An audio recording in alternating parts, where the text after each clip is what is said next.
So I want to do a part 2 to my Twin Peaks season 1 episode 7 video because I spent so much time doing kind of like the occult overview of season 1, tying in the Secret Diary and the Fire Walk With Me film, that I sort of forgot a lot of the stuff I wanted to say about the episode.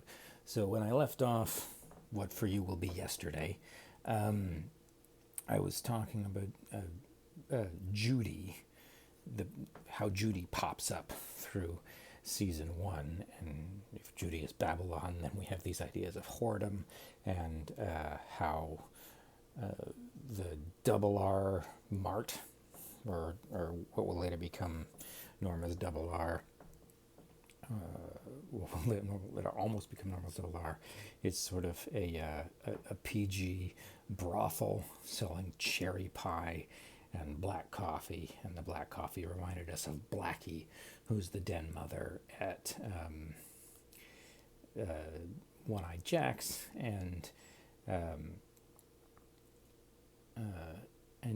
but I forgot to mention the sort of more Qabalah-y aspect of that, and it's that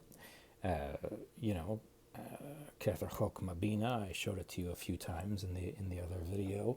Bina is the third sephira.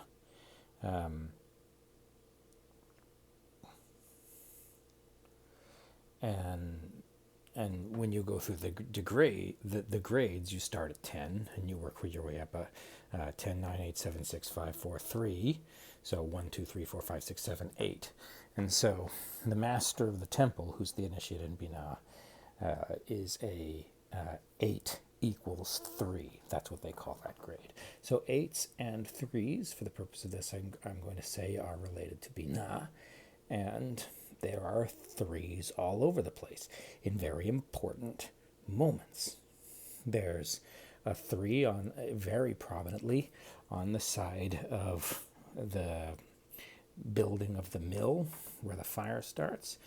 Pete runs into the fire under the giant number 3.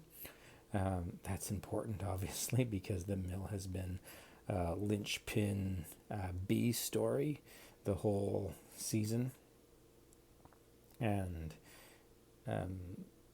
gives Ben and Pete and Catherine business to do. I think it was probably one of the golden eggs Lynch was talking about. That Laura Palmer's murder is a goose that lays golden eggs, which golden eggs are like bits of story, right? And so the significant turn in the story of the Ghostwood con job finally happens, and we see the glyph of the number 3. We have the attempted murder of Bobby Briggs, which is a significant climax in that story arc,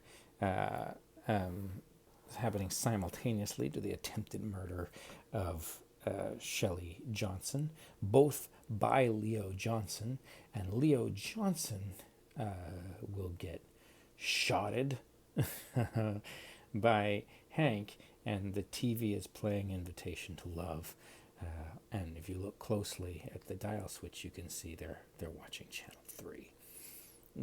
So this is the episode where a lot of people meet their destiny. Cooper gets shot, Renault gets shot, and now Leo Johnson. Finally, that fucker gets shot. And there's number 3s. I'm thinking about this Invitation to Love thing in the way that it foreshadows and after shadows events that happen in the series. Is there a way in which people are being sort of programmed by what they're seeing? They never notice the way their lives imitate that art, or the way that art imitates their lives. But it does, and it's significant. And maybe David Lynch thinks it's corny.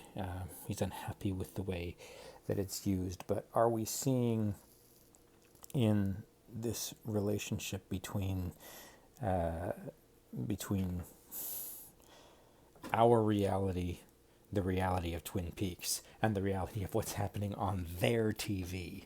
Are we seeing the way people are programmed to behave in certain ways by the media they consume? And is this something like what we were talking about yesterday, the relationship of forms and formation with the primary qualities filtering down through our mechanisms of perception, creating the secondary qualities, which is how we actually perceive the world. And there's that third layer of psychology and cultural and social programming, more and more of which happens digitally through the television or now through social media.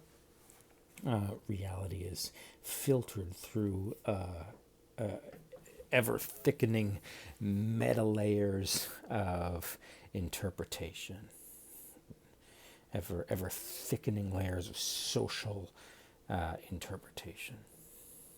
So if the number 3, if channel 3 is sneaking messages in there, if invitation to love is being subtly influenced by Judy, is that the way that Judy is subtly influencing the community? Oh, there's another number 3 somewhere in there, but maybe it's not important to deal with it. I mentioned Jacques Renault's bolo tie, and it is indeed 1 and 6. It's no longer 3 and 3, it's now 1 and 6, which, as I said, total 7. That's the number of classical planets, all in harmony, ready to witness the birth of a new adept, the marriage of a magician with his HGA. The first sort of spark of the knowledge and conversation. But it also is that number 6, which is the Sephir of Tifereth, and that number 1, which is the Sephir of Kether. And there's a line straight down through the middle, the pillar of, the middle pillar, the balancer between the pillars of mercy and severity. Kether's light shines directly down into Tifereth. Tifereth is the sun, and Kether is like a point.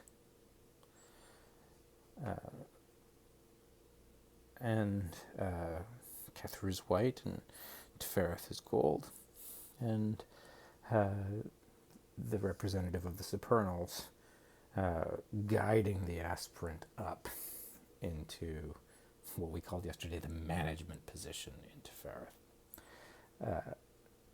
After the deal is done, and Renault agrees to go to the buy to get the imaginary drugs from the imaginary contact, who will turn out to be policemen, he says, he calls Cooper a cabbie. He says, "No problem, cabbie," or something. He thinks he looks like a limo driver, is the joke, because Cooper's wearing a tuxedo and his hair's a little too neat, and he's a young man. And so he kind of, even though he believes Cooper's the bank, he believes Cooper's a money bag, he kind of takes one little dig at him and thinks that he looks kind of working class in his tuxedo. He doesn't quite buy the upscale presentation. He says he thinks he looks like a limo driver. He says, "Yeah, no problem, cabbie. Limousines are white, and taxis are yellow. Gether to Ferrith." I didn't miss as much as I thought. Just whatever that other 3 is.